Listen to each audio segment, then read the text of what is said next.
আসসালামু আলাইকুম। বাংলাদেশে এখনো আইনের সচ্ছলতা ফিরে আসেনি। তার উদাহরণস্বরূপ ইশরাক হোসেনকে আবারও মেয়র হিসেবে আদালত ঘোষণা করলো। ইশরাক হোসেনের শপথ পড়াতে হবে, যেটা একটি নিন্দনীয় ঘটনা।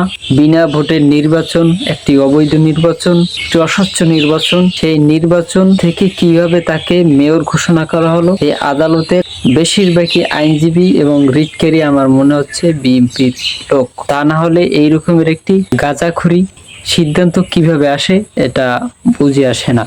এই সিদ্ধান্ত থেকেই বোঝা যায় বাংলাদেশ চালাচ্ছে বিএনপি। ক্ষমতায় যাওয়ার আগেই যদি তারা এইভাবে চালায় তাহলে বোঝা যাচ্ছে বাংলাদেশের ভবিষ্যৎ অন্ধকারের দিকেই। কেননা সবকিছুতেই তাদের হস্তক্ষেপ এবং তারা বিনা ভোটে আওয়ামী লীগের মতোই তারা নির্বাচিত হতে যাচ্ছে, যার উদাহরণস্বরূপ এই মেয়র পদের জন্য তারা যা করলো। তাদের সকালে বিকেলে ঘুম থেকে উঠে নির্বাচন চাওয়ার উদ্দেশ্য এখন বাংলার জনগণ তারা বুঝে গিয়েছে। তাদের উদ্দেশ্য হচ্ছে ক্ষমতা, তাদের উদ্দেশ্য কোনো জনগণ নয়, মানুষের উন্নয়ন নয়, তাদের উদ্দেশ্য মানুষের কল্যাণের জন্য নয়। আরো একটি উদাহরণ, এই যে কয়েকদিন যাবত ঢাকা আন্দোলন হয়েছে, সবাইকে টাকা দিয়ে ভাড়া করে আনা হয়েছে। হাজার হাজার তার নমুনা রয়েছে। কাউকে বিরিয়ানি দেওয়ার লোভে, কেউ টাকার লোভে এইরকমের করে সমাগম করছে আর বলতেছে আমাদের হাজার হাজার নেতা কর্মী। এটা যদি হয় বাংলাদেশের রাজনীতি, তাহলে দুঃখ ছাড়া এর চাইতে হতাশাজনক বিষয় আর কিছু হতে পারে না।